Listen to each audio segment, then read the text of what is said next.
From the top of the world, fabulous 1340 KAB. Hi, mateys. Like it's spooky.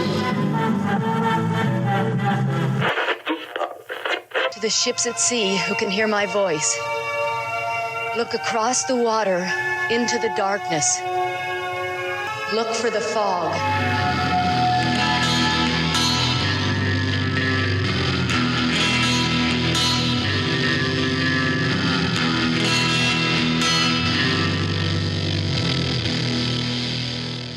Hey everybody, welcome to this episode of Red Fog Radio. I'm Brian. And I'm Rod. And on this episode, we are returning to the graveyard, to the fog, to the darkness. And we are bringing a friend along, and his name is the Phantom. This is the Phantom, baby. What's up, fellas? I've been fanboying a little bit about you, so I'm sorry. I'll try not to, stalk you. Stalk away. So I've known about the Phantom for probably a couple months now. One of our friends that's a listener of the show actually turned me on to you. He keeps sending me clips of your music and videos and stuff. And I'm like, yeah, I've seen it. And then Rod was like, let's get that guy on Red Fog Radio. And I was like, I mean, we could try. I don't know. He seems pretty busy. He's a phantom. He's in the graveyard. He's busy with Dracula and the Wolfman and the Frankenstein. I don't know if he has time for us weirdos, but here you are. Well, that was one hell of a party, but this will be a good party too. Hell yeah. So could you tell us a little bit how you kind of got started in this? How long ago was that? All the way back in 2012 is when I started doing this. And it's been a long ride. Just the last couple years is when I kind of started getting any larger fan base than just kind of my local music scene. But yeah, man, I've been doing it since 2012. Because you're located out of California, right? Yes. What was the turning point, do you feel like? Was there one? Was there something that hit? Yeah, I started taking social media and marketing a lot more seriously. I kind of realized that I don't need to practice guitar anymore. I'm good enough at that. I need to learn marketing skills. Ghoulish marketing skills. Yeah.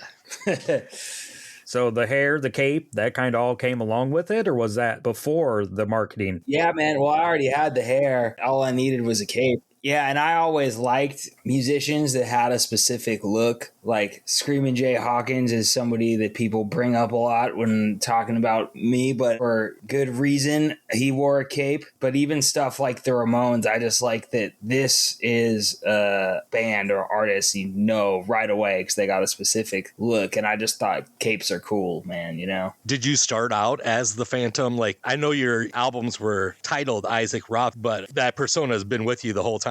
Yeah, basically. So Isaac's my middle name, and I use that as a stage name because my first name is Harley, and I felt like people would just be very confused if it said Harley on it because you would first think of a motorcycle, and I just didn't want to have that whole level of confusion. But what I didn't think about is that I created a whole different layer of confusion by using my middle name. And even today, there's people that are like, hey, Isaac, what's going on? And I don't really bother to, because I usually go by Phantom or Harley, but that's okay. I did put out 2 albums under the name Isaac, so can't blame anyone. So I wanted a name because I was going for kind of like James Brown and the Famous Flames, or those kind of old 60s names where it's like a long string of Mitch Ryder and the Detroit Wheels, or Question Mark and the Mysterians. But as time progressed, I realized the name Isaac Rother and the Phantoms was too long. It was very difficult to remember. People would be like, oh yeah, Aaron Rodgers and the Ghosts or whatever. And it's like, that's not quite it, but you're close. So I decided a couple years ago just to consolidate, to shorten it, just the Phantom AD, and the AD is after the death of Isaac Rother and the Phantoms comes the Phantom AD. But it's basically the same project with a different name. Yeah, Isaac Rother and the Phantoms doesn't fit on a bumper sticker, huh? No, it's a mouthful.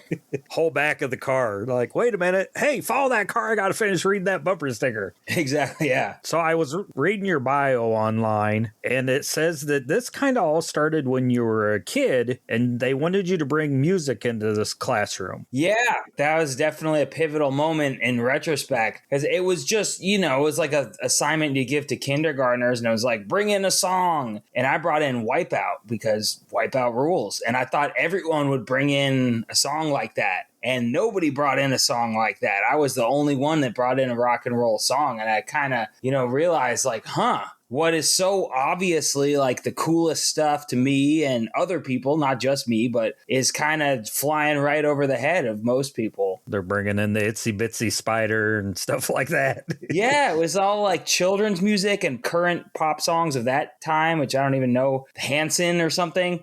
But, you know, I was like, in my head, it was like everyone's going to bring in a rock and roll song because why wouldn't you? But nobody did. So, and, you know. Well, you went way back with Wipeout. I mean, that's way before even maybe I was born. Early 60s. Yeah. Yeah, early 60s, I think. Yeah, you know, this was like kindergarten, so I was too young to be a hipster about it. I just thought it was like the coolest song I knew, you know, and because even though it is an old song, you hear it in movies and stuff like that. So I was familiar with the song. It's a simple song, but yeah, it's just, you know, Wipeout. You know, it's awesome. It's got that sinister intro with the laugh and the awesome drum. The BS test is always if kids can relate to it. And it's like, yeah, it's got that drum solo all throughout the song. Awesome, simple guitar riff that's just totally recognizable and memorable. When I remember from the 80s, the Fat Boys redid it. Wasn't it the Fat Boys that redid it? Fat Boys, yeah. So I gather Rod and I are a little bit older than you, but... Yet I still like the Fat Boys. That's awesome, man. So when you started your music, like what kind of genre would you have called it? Probably garage rock. I eventually came up with the term ghoulish rock and roll, but yeah, I think I was kind of garage rock or maybe rhythm and blues, but that's kind of a confusing term because that could mean a lot of different things. But you really do have a lot of R&B kind of mixed in with your music. I felt like that, and then like not really rockabilly, but kind of on the border rockabilly sometimes. Plus, yeah, just like the classic 60s rock, 50s rock. I just fucking really dig your music right now. I mean, oh, well, thank you so much. Yeah, you nailed it. Like 50s and 60s rock and roll and rhythm and blues is kind of my pool of influences. I've loved that music really from the beginning, from the time I heard stuff like Wipeout. I just thought it was the coolest thing ever. Well, the next thing I see on your bio is one of your early TV show influence was the 13 Ghosts of Scooby-Doo and Vincent Price. Yes, absolutely. It's another one of those things where it was just something I was into as a kid, but then as I got older and looked back on it, I'm like, man, that show had Vincent Price as like the kind of pivotal character in it. And, you know, every episode had a new ghost and there's horror hosts in the show. It's you know, that was kind of foundational. Your songs are definitely a throwback to me, the 60s and 70s, even maybe the early 80s. Where I'm from, we still have a horror host that's local. But back when I was younger, we had Acre Creature Feature. And there was another one, too, that was local out of the Quad Cities. I'm in the middle of Illinois. And kids nowadays don't know that. So we're aging ourselves. I mean, outside of maybe Svengoolie and Joe Bob Briggs, who's on TV, there's not a lot of horror hosts left. No, not so much. There's a lot of people doing horror host type stuff on YouTube, but theoretically anyone could watch it. I feel like the reach is limited. But at the same time, Joe Bob Briggs is possibly like the most popular horror host ever. Yeah, I mean, he surpassed Elvira, in my opinion, right now. Because Elvira, when we were growing up, was probably the biggest thing in the 80s. And I mean, the only reason why most people subscribed to Shudder was because of Joe Bob. And now they're taking him off. So yeah, which is a shame. But I know they're going to do something. But I think it'd be cool if they did something without the man. You know, it's like you could just do it right on Patreon or something like that. Yeah, without the constraints of someone looking over their shoulder. And maybe they go to somebody and they're like, we can either do it our way or not at all. Yeah. Here's what's on the table. No restrictions on what you can show, too. I mean, if you can get a simple license for a movie and show it, I mean, I can't believe that Shudder couldn't afford to get what Joe Bob wants and just kept pushing crap onto him. So yeah, that's unfortunate, but you know, we'll see what comes next. It might be better. Yeah, let's hope so. So the first album you released was in 2015. Is that right? The Unspeakable Horror of? Something. I think it was a little bit earlier than that. Might say that online somewhere, but I think it was like 20. I don't know. I recorded it in 2012, but it did come out a couple years after I recorded it. But I think only like a year or two. But that one you consider to be your first album? Yes. And that one was just like 11 tracks on there. I don't remember if there's any covers on that one, but is it all original or? There's one cover. I cover a song called Night of the Phantom by Larry and the Blue Notes, who are kind of an obscure 60s garage band. It was the night of the Phantom, yeah. Remember that look in his eyes. Was the night forever till the day you die. But they had a song called Night of the Phantom, which I thought was cool. And I changed the lyrics a little bit, and then I put some stuff, like I had girls singing on it, and I had some other elements that's not in the original. There's one on My Crying Eyes. You have a female vocalist on that. Yeah. Is that somebody who's still with you at time? No, she sings on that album, but yeah, she done some early shows with me and she sings on that album. And then that was kind of the end of our working relationship. I know you have like at least from the videos I've seen of your live shows, that you have a female on the side there. She sings a little bit, right? I used to. I haven't for the last couple years. I'd sometimes have backup singers. I mean, I still do on my recordings. I got a new album coming out in May, and there's my friend Lulu is singing on it, but yeah, I haven't performed with a backup singer in a long time, and I probably won't. I've kind of gone in the other direction for live shows of just keeping it as bare bones as possible. Put more people on stage, it costs more money. Yeah. Yes, exactly. You knew what I was getting at. I was trying to beat around the bush by saying, keep it more bare bones. But yes, it's like I actually have developed a solo show in the last couple years. So I do a lot of stuff where it's just me and what I call the invisible band. You play guitar, of course, and sing, and then you have music playing in the background. Exactly. Then the invisible band is playing in the background. Yeah. So he's not a one-man band. He has got an invisible band, or maybe they're really there, like the invisible band. You just can't see them. They can be heard, but not seen. So you had that album, and then your next album is The Terrifying Return of. The release date I saw on that was like 2021 or something like that, but 14 tracks on that one. Yeah, that's probably accurate. And I think the biggest hit on that was The Haunted Castle. Yeah.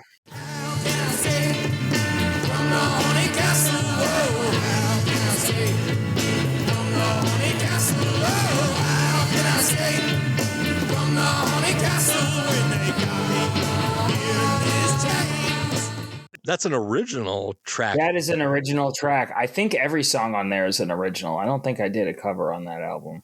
And then we go to the one that you just released, I believe, like last year, where you rebrand yourself. The Phantom AD plays ghoulish rock and roll. Got 13 tracks on that, man. It's a sweet album. I bought the Terrifying Return and then the ghoulish rock and roll. Some of the big ones on that one are I Go Where the Party Takes Me, that you use to promote yourself with. Is that correct? Yeah. I mean, that song was kind of my hit, if I have a hit, which I don't, but it's the closest thing I got to a hit song. So yeah, definitely. I've done a lot of like video content with it. I go where the party takes me. Dracula's castle, Frankenstein's den. The mummy's tomb is where I've been. Woken up from a century's sleep. Now it's time for a big party. It's 1 bottle, 2 bottle, 3 bottle, 4. A puff of smoke and I'm out the door. I find this funny. You had MK Ultra Rock, and that's just funny as hell. Give me LSD and then see what I do. Give me LSD and then see what I do. Psychoactive mind control for you. Yeah, MK Ultra Rock, MK Ultra Roll.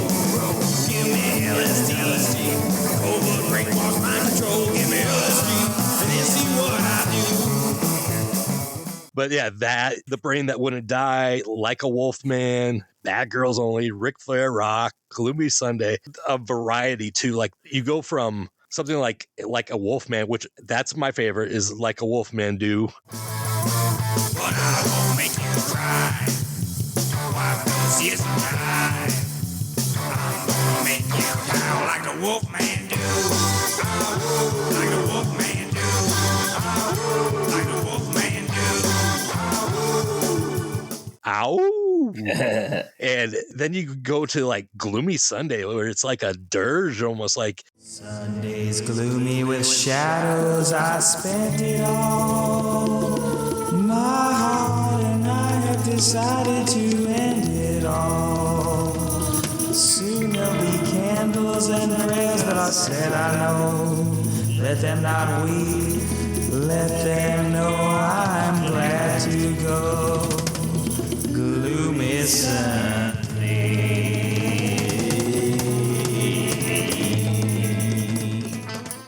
I'm trying to pinpoint like what kind of influence you had from that one, but Yeah, that one's actually a cover, although my version is not like any other version of it. But yeah, I think your bigger point is I always like to do different styles. It all fits within my style, but I'm not just doing, 12 versions of the same song or whatever. But yeah, Gloomy Sunday is an interesting one. It's actually a Hungarian song originally. oh, And Billie Holiday recorded it. She probably has the best known version, but then Ricky Nelson recorded it, who is kind of my version is closest to him. When I do a cover, I like to put in a lot of stuff that's not in the original. So I put in a bunch of guitar runs. Again, I got some girls singing on it. It's fast and it's slow. So I got the only Gloomy Sunday like that, but it is an old song. And I'm probably also done doing covers. I guess it's, covers are kind of a pain, especially when you're doing everything yourself, because you got to license them and there's, fees and stuff. So it's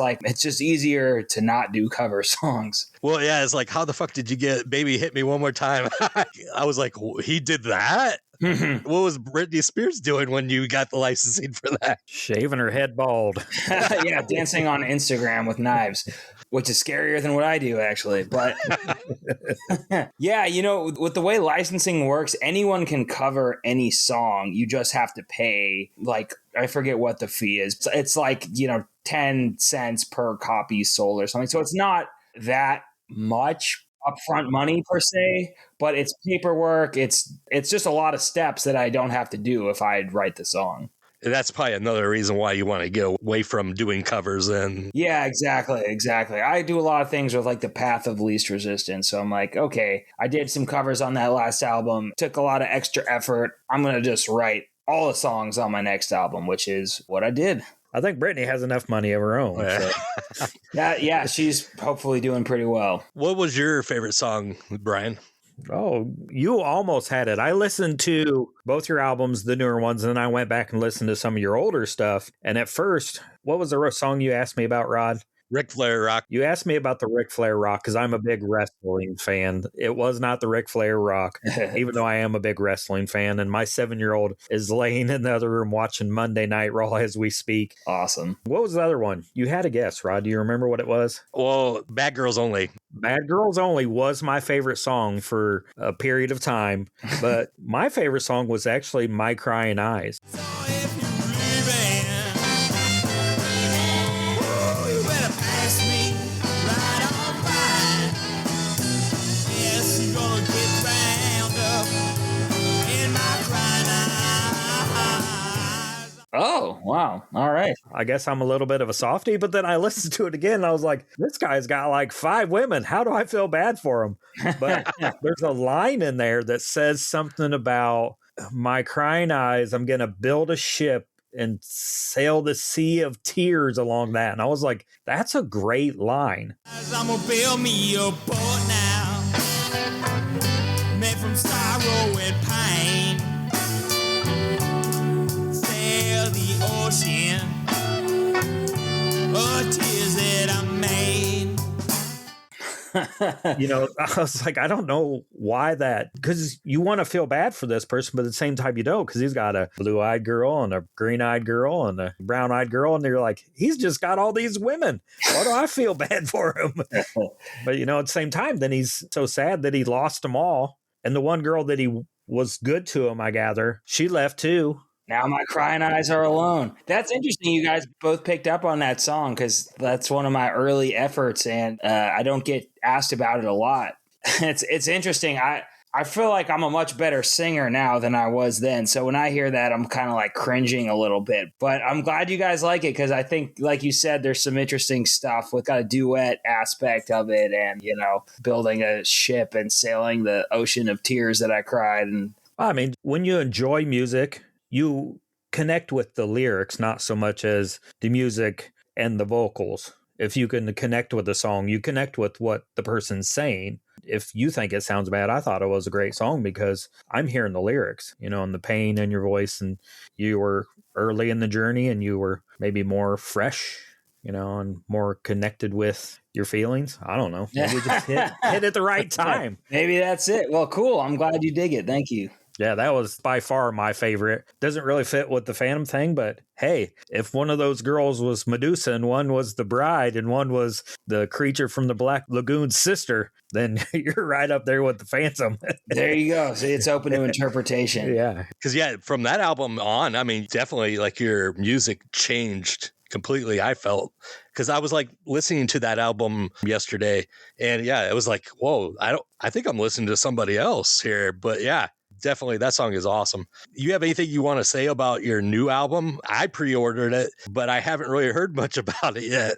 Thank you. Yeah, well, let's see. It's 12 songs plus an intro. It's more ghoulish rock and roll. I called it The Revenge of the Phantom, which was sort of a homage to Universal horror and those kind of like Revenge of the Mummy type titles. But also it's sort of revenge against the music industry because I've never had any real connection to the music industry. I've never had a manager or a record label or a booking agent, which are kind of the three ingredients of the music industry from an artist standpoint, at least. Those are the three people that you're supposed to have on your team or whatever. But yeah, I've never had any of those people and I'm doing it anyway. So this is my revenge. That's why I titled it The Revenge of the Phantom. But I hope people like it. It's got a lot of up-tempo, ghoulish rock and roll. I don't think there's any of my Crying Eyes type songs. But yeah, now that I know people like that, maybe I'll do something like that in the future.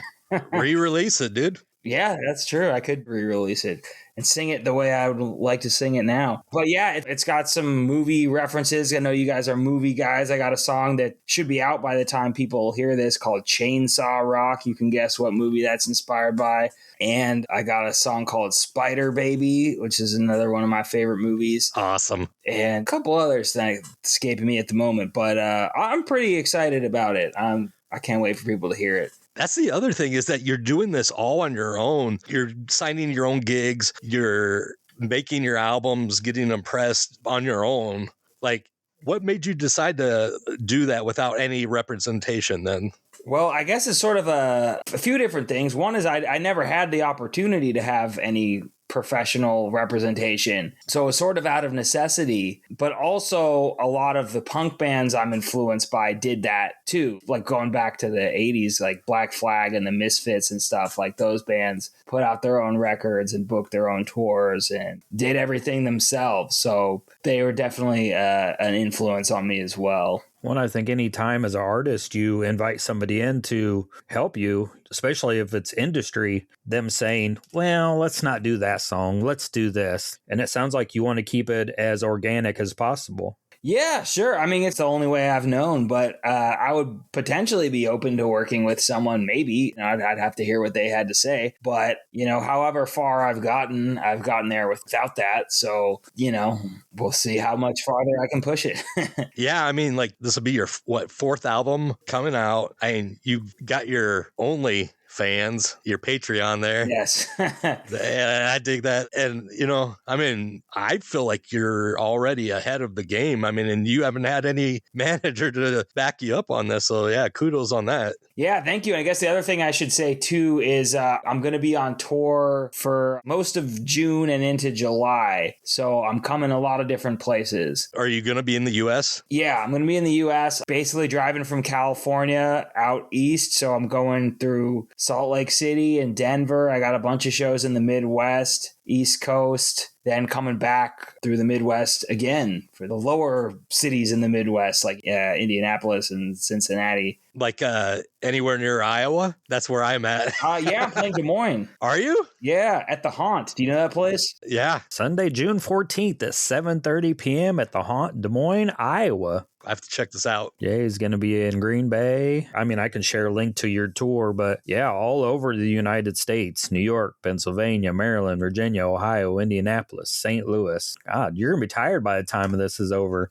We might have to call Dr. Frankenstein and recharge the Phantom at the end of this tour. Yeah. I'm looking forward to it. It's going to be a good time. What's tough really is the drive home because my last show was in Kansas City and then I got to drive all the way back to California, which is like 3 days of driving. Mm-hmm. but it'll be worth it. It'll be so fun. This is the biggest one I've done, but I did tours the last 2 summers. So they keep getting bigger and better. You also have gone across seas. Yes. Like you've been in Japan. Yeah, I went to Japan a couple years ago. That kind of came about because my friend David, who sometimes has played bass with me, and his wife Lulu, who's actually the one singing on all my albums recently. She sung on the last 3. So she sung on every album except for the first one. But they knew a lot of people in Japan, and they were going to this Halloween event in Tokyo called the Halloween Ball, which is like a rock and roll, garage rock, Japanese party, basically. And he was like, hey, we're going to go to this. Like, maybe you could just get on it and like, well, you know, I'll play bass. And then Lulu sang with us at that Tokyo show. That was the only time she'd done that in a long time, but it was like, we're all in Tokyo. Why not? So we did that. I emailed the guy who puts it on, Daddy-O Nobu. He's kind of a legend of Tokyo garage rock, but he got us on the event. And I had done some shows a long time ago with Guitar Wolf, who's a Japanese rock and roll guy. He's got a horror movie called Wild Zeros. It's worth checking out. It's a zombie movie, but with a drinking game, by the way. But I hit him up and I was like, hey, we're going to be at Halloween Ball. Could you get us a few more shows? And he booked us like 3 other shows. So we did 4 shows in Japan, which was really cool. Japan is awesome. I hope every American can travel to Japan because there are so many things that are like the same, but completely different. And it's just kind of mind blowing. Did the shows go well? People ate it up? Yeah, the shows were awesome. The Halloween Ball was cool. That was a bigger show. The other ones were small, but cool. 2 of the shows were tiny. Like, these are clubs that could not exist in the United States. It's like a club like the size of somebody's kitchen or something. They, you know, like tiny, like you could probably fit 40 people in there at the most. And there's a bar. They somehow fit this like tiny bar. Like the bar is like the size of a chair, but they're serving drinks out of it. And it's like the stage is like the same size as the club. It's rad in Japan. And another thing I liked about Japan was shows tend to start and end early. Like they'll start at like 6 or 7, then they'll end at 8 or 9. So it's not like, you know, sometimes in the United States, it's hard to go to a show on like a Tuesday because you're like, I got work tomorrow. I'm not trying to be out till midnight or whatever. But in Japan, it's not like that. You know, the show's over at 9. And even the Phantom needs sleep, right? That's true. Even the Phantom needs sleep. And even the Phantom can appreciate that people don't want to be out till midnight on Tuesday. Yeah, the dead don't die, but they do need rest. Yes. What do you think? Should we throw it to the podcast network and then come back for some questions? Yeah, I guess we better. Let's hear from the PFPN. They're definitely dead.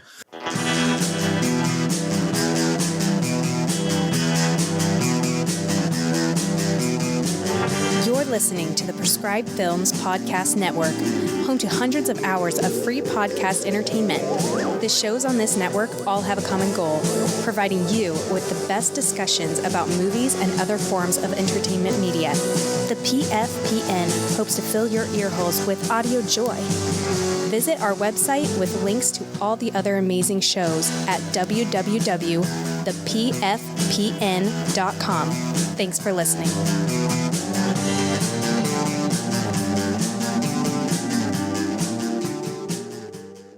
So now that we've heard from our podcast network, it's time for some questions. And our guests, like I said on the last show, they don't know what the questions are because it's still early in the podcast and no one's listened, guest-wise anyway. So they're all caught off guard. First question, is there a movie or TV show, we did talk about a TV show earlier, that deeply influenced your creative style or the way you tell stories through your art? Yes, Dracula with Bela Lugosi. I just love how charismatic he is in that movie, and the cape, it comes back to the cape. My vision was to be like Bela Lugosi but with a guitar. So I just love that swagger he has in that movie and the just natural charisma. And now I'm imagining if Bela Lugosi was a musician, he'd probably be incredible. But absolutely, Dracula. And I also want to come to Dracula's defense because there's almost like there's all these takes that he'll hear people say that I disagree with. Like, the Spanish language Dracula is actually far superior to the American version.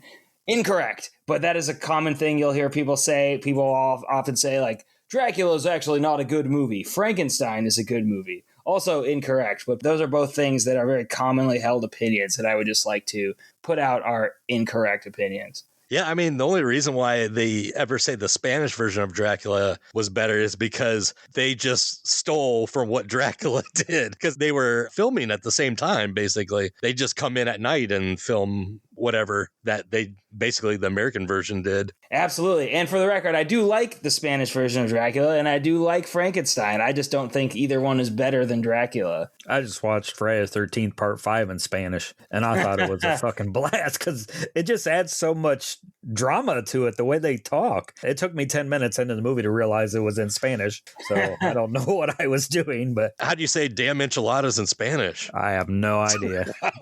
I was drinking whiskey that night. I didn't make it into the whole movie. So pretty much same question, but with music. Is there a band, an album, a classic or recent that has deeply influenced your creative style and the way you tell stories through your art? There's a lot, obviously a lot of influences like that I could bring up, but there is one person that I feel like is in some ways my biggest influence, and that is Sam the Sham and the Pharaohs. Who are most known for Wooly Bully, which is kind of a monster song in itself because Wooly Bully is a bit of a monster. But he also recorded a lot of different types of songs, but he did do songs like Haunted House and a few other songs that are kind of ghoulish rock and roll. But I just always really liked how fun his music was immediately. And I also liked that as a musician, he wasn't very good, but he managed to use that as a strength, not a weakness. Like he developed this totally signature organ style, the boop boop burn it, which you hear in Wooly Wooly, but he's got a lot of other songs that use that too, like Rang Dang Do and Juju Hand, which are both great Sam the Sham songs. And he always had costumes on stage. So I'm just a huge fan of this guy, and I feel like he doesn't get enough credit. He's kind of looked at as a one-hit wonder, even though he did have a second hit with Little Red Riding Hood. But he's just always, right from the beginning of doing Phantom stuff for me, he was a huge influence. Like, did you ever hear of like Screaming Lord Such and the Savages? Yes. Like, I've been getting some of this. When I listen to your music on Spotify, after a while, I'll start playing other things that may be on like your radio station, like kind of deal. But yeah, I've been getting all kinds of stuff like the Cave Girls plus the Neander Gals. I don't know them. I do know Screaming Lord Such, who I'm also a big fan of, but that other one sounded cool too. Yeah, Count Spookula. I've been getting all kinds of these. It's just freaking awesome. Cool. I got to start listening to the Spotify radio more. Yeah. I mean, one of my favorite bands that's kind of horror adjacent, but not really, is Here Come the Mummies. I don't know if you've ever heard of them. I've heard of them, and I also know the band The Mummies, who are confusingly similarly named. Here Come the Mummies. The way I understand it, they're musicians from Nashville, but they all dress up like mummies. They don't talk outside of singing, but their music is all sexual innuendos kind of underlined. And I was like, this is who I feel like you would pair with well. Like that would be a hell of a show because they put on a hell of a show. But I've seen some of your stuff and I'm like, I want to go to a Phantom show because I feel like I could be sitting at the bar enjoying it, or I could be up with the crowd enjoying it.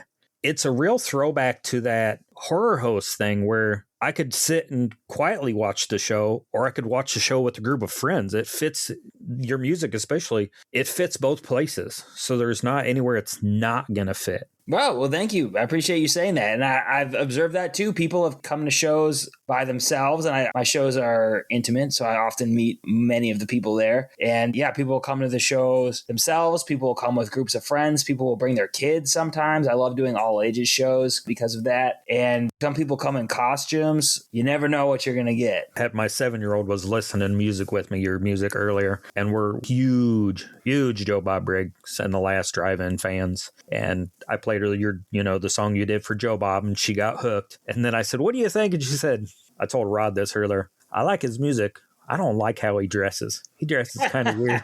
Rod said, she's not used to seeing guys with hair. I was like, that's got to be it. Fair enough. Yeah, that's cool, man. Joe Bob actually wrote me a letter because of that song. It's cool. It was like, I like the song you wrote, Joe Bob. The next question is, I don't know if you like to read or not. What book do you think every creative person should read, and how has it influenced your perspective as artists? Books, you could talk about magazines, comics. Yeah, literature in general. That's interesting. I do like to read. I mostly read like biographies. Okay. I would say as a creative person, read the biography of people that you're influenced by. There's always interesting stuff in that. It can send you on rabbit holes of like who they were influenced by and just give you a better idea of the world that they lived in. What's one of your favorite biographies then? Little Richard's biography is crazy. And there's stuff in there where you're like, wow, I can't believe they put that in a book. But also, I really love the format of it because it's sort of like an oral history where it's just kind of like chopped up different interviews with people. And it also, like, there's a biographer and the biographer will write a paragraph or two. And then Little Richard will comment on the paragraph the biographer wrote. And it's just such a cool format. I'm like, how come this is the only book I know like that? And then the last question, is there a famous person or someone in your personal life who has had a major influence on you as an artist, and what lessons from them still shape the way you create today? Yeah, I kind of mentioned this already, but who's immediately coming to mind is, well, this is a band, not a single person, but the band Black Flag, because they put out their own records and booked their own tours, and that was always super influential to me. And I guess, okay, here's a specific book recommendation too, would be Get in the Van by Henry Rollins. That book really spoke to me. I think I read it when I was 14 or 15, and it was all about getting in the van and going on tour. And he talks about at the beginning of the book how he's working like a minimum wage job at an ice cream store, and then he meets Black Flag, the band that he eventually joined that had various singers before him, and he was like, you know, here were these guys putting it all on the line and doing it. And, you know, I related to that. I was like, that's what I want to do too. Here's the other thing is that we haven't really touched on this, but you're a school teacher full time. So yes, which explains why I always tour in the summer.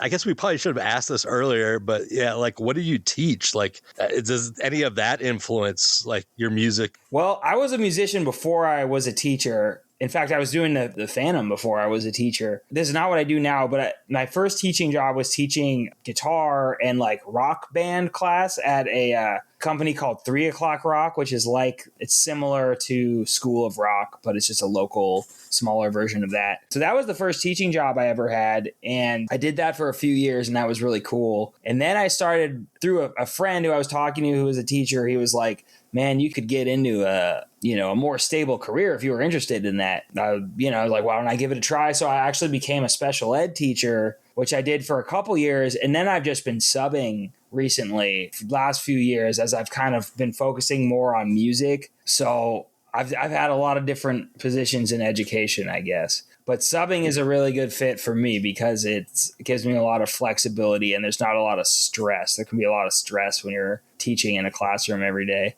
Now we got one more thing. Yes. What's your favorite scary movie? Do you have a favorite? Do you have a top 3, top 4, top 5? You know, there's a lot I love. Dracula is definitely up there. Spider Baby that I mentioned is up there. I also really love The Black Cat, the version with Lugosi and Karloff. Those are some. There's so many good ones. Repo Man, which isn't exactly a horror movie, but that's one of my all-time favorite movies. Kind of sci-fi, slightly horror. Night of the Living Dead, of course. OG?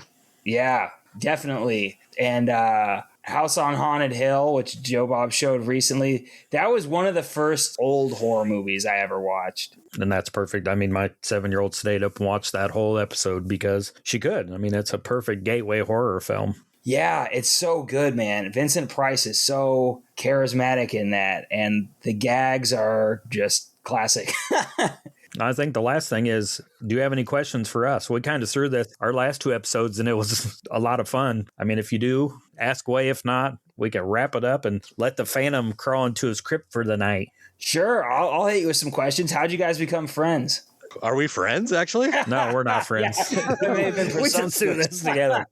Actually, through podcasting, we have a mutual group of friends that have podcasts in Iowa. We both are fans of that show. We started going to events that they were putting on because we live several hours apart. I mean, 4 hours apart. We're probably at least 3, I believe. But yeah, in October in Ottumwa, Iowa, they have Halloween-a-palooza. And that's basically where we met. And that's where that group of people who do the podcast, they run that too. So that would be a sweet show for the Phantom to show up on, maybe. Who knows? Sure, if they'll have me. I'm doing a horror convention this weekend, actually, in Cincinnati. I saw that. You're going to be a Horror Hound.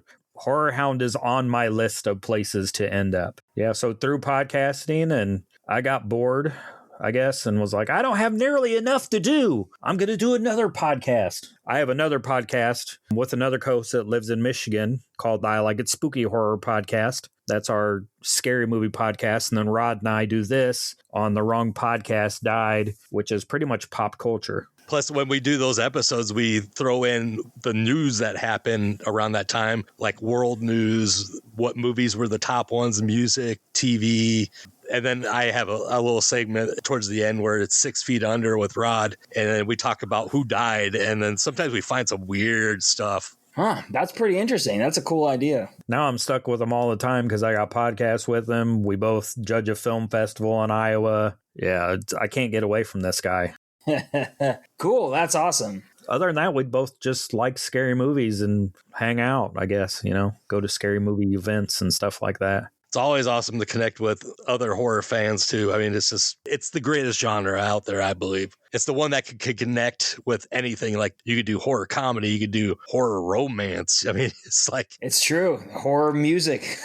Yeah. Yep, yeah. So is there anything that you want to promote here besides, I know you got your album coming. Yeah, the album's coming out. It'll be out in May, and then I'll be on tour in June and July. So keep an eye out. Hopefully I'm coming close to whoever's hearing this lives, because I'm coming a lot of places.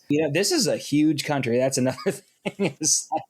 There is so many places to cover, and sometimes I'm playing Detroit and people are like, how come you're not playing Grand Rapids? And it's like, man, good question. I'd love to play Grand Rapids, and I'd love to play everywhere else. Well, Des Moines is not that far from me. It's about a 40-minute drive, so I will definitely try to get tickets for that. Cool. I hope to see you there. That should be an interesting one. Hell yeah. The tour. And you can find all the information about the tour on the phantomad.com website. You got the Patreon. You got the shop. You can go shop all the Phantom merch, including the new album that's coming out.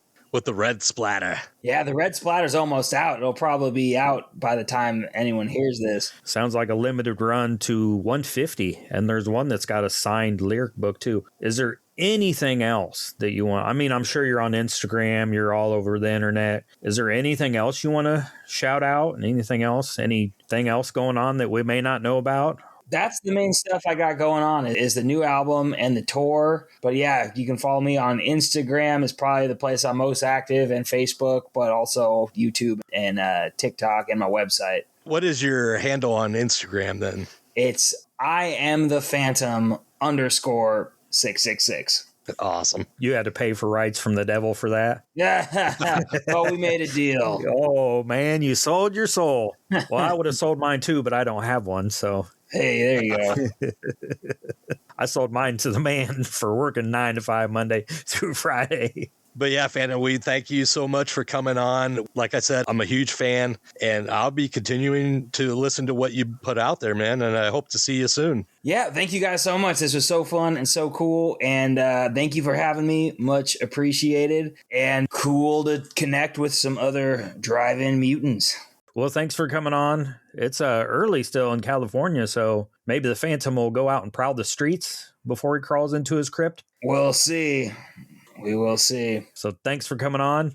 Yeah, we'll come back next month and see who we can pull out of the ground. And we're going to go bury the Phantom for the night. All right. Adios, amigos. Thanks, guys. Tune in next month as we wander back into the fog in search of new artists on Red Fog Radio.